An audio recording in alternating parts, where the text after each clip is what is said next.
And I just want to thank the Chamber for posing a really good question for me to just check in with you a little bit about tonight. And that is, what is the significance of education in the future of our workforce? And what can we be doing to support not only our workforce, but the education that they need, everyone in our community, to succeed? And this is something that our Contra Costa Hispanic Chamber of Commerce has been a really big part of in partnering with our office and with local schools and businesses to promote education. So there's a model right there. A couple of key areas that I think are important to keep in mind. One is the tremendous need for STEM education in our schools. I've spent probably the last 20 months in office visiting with many technology companies that touch on STEM in different ways and asking them, what are some of the programs that you can provide to our schools and our local communities, and how do we connect you with our schools? Because schools come to me and say, we don't have enough. We don't have enough teachers who teach STEM. There's a tremendous shortage in STEM teaching resources in our entire state, and we don't have enough programs that we want to bring into the classroom. And so partnering with local businesses and businesses all throughout the East Bay has been one tremendous way in which we can promote education of the future. Our kids have got to be great at STEM in the future. Personally, I'm a STEAM person. Bring in that language arts, because if you can have all the great technology ideas and science and engineering, but you can't communicate it intelligently and persuasively and clearly to others, and we're just not able to achieve as much as we want. So that's one area that I feel is critically important. That's the promotion of STEM and STEAM resources in our schools. Very, very necessary for our future workforce. And I say this as a member of the Select Committee on STEM. The California State Assembly has a Select Committee on both youth in the future in California as well as STEM.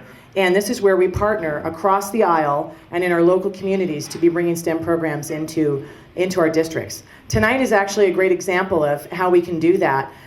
I just came from a family science night that I've co-sponsored with Senator Steve Glazer and Assemblywoman Susan Bonilla at Bancroft Elementary School. We packed an entire school auditorium with no air conditioning, and it was still packed, with great hands-on science projects for kids who are in grade school, middle school, and high school. And how do we make that happen? It was partnering with businesses and science organizations in our area. Lawrence Livermore Labs and Sandia National Labs. And this was in response to our community saying we need more STEM programs in the Walnut Creek area. We're just far enough away from some of the core of Silicon Valley that those programs that tend to reach into our schools don't make it all the way up here. So we partnered with them. It didn't take a bill, doesn't take a large bureaucracy, it just takes the willingness to do that. So STEM and STEAM are essential to our workforce of the future. Another one is career technical education. More and more employers are saying to all kinds of elected leaders and people in their communities, we don't have a workforce that is skilled in the technical education that we need them to have. And this is a combination of California over many decades rolling back some of the traditional technical education that we used to have in our schools. It's also a function of budget challenges that we've had and the change in what that technical education means. And so I've been pleased to support programs to bring career technical education back into our schools. What's one example of how we can do that and partner in that way? One is to have concurrent enrollment. If you're in high school and you can concurrently enroll and get credit for being at a community college where you're learning a technical skill, whether it's welding or computer science, you can still graduate from high school and you've already gone ahead and gotten some college credits and a skill. And that's been one of the most successful ways in which we can bridge the divide between the education that we need in career and technical and into our young people. And particularly one that the governor signed just this year. I was pleased to be a co-author of that bill, and I'm looking forward to making sure that it's good, because a lot of these programs are only as good as how well we implement them. So career technical education is one, and that's working with our community colleges and our high schools to have a good partnership and concurrent enrollment. Another one is really recognizing so many of the trade programs that we have in our East Bay area.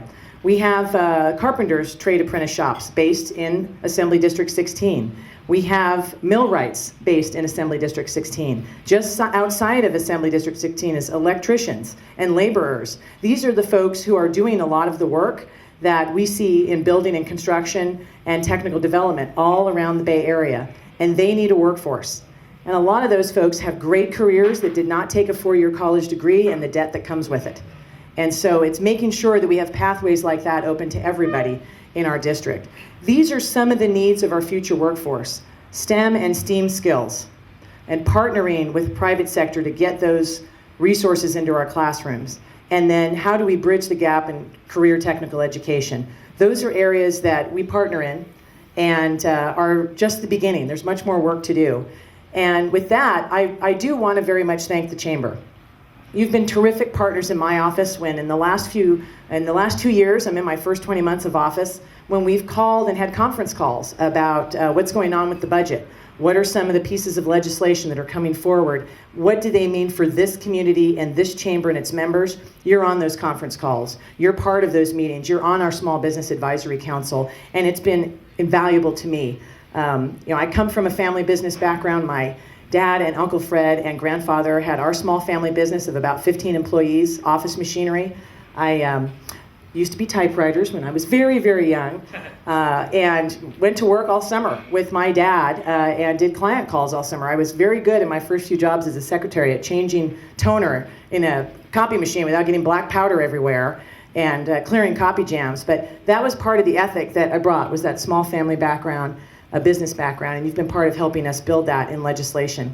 And that's a reason why I'm not just here to tell you about some important areas in education, but I'm here to celebrate this chamber, very specifically this chamber, the Hispanic Chamber of Contra Costa County. We have a resolution that is a proclamation from the California State Assembly recognizing the great contribution that this particular chamber has made in Contra Costa County. And I'm honored to present it to you tonight. I won't read all the whereases, but I really encourage you to come up and read them because they are well-deserved and document decades of history for this chamber contributing to our community. And I'm just honored to be able to present it. It happens to be in the month of Hispanic Cultural Month that we're celebrating in California, and I can't think of a better way than this chamber, the partnerships you've had in our communities with elected leaders and in our schools. Thank you for doing that. Congratulations.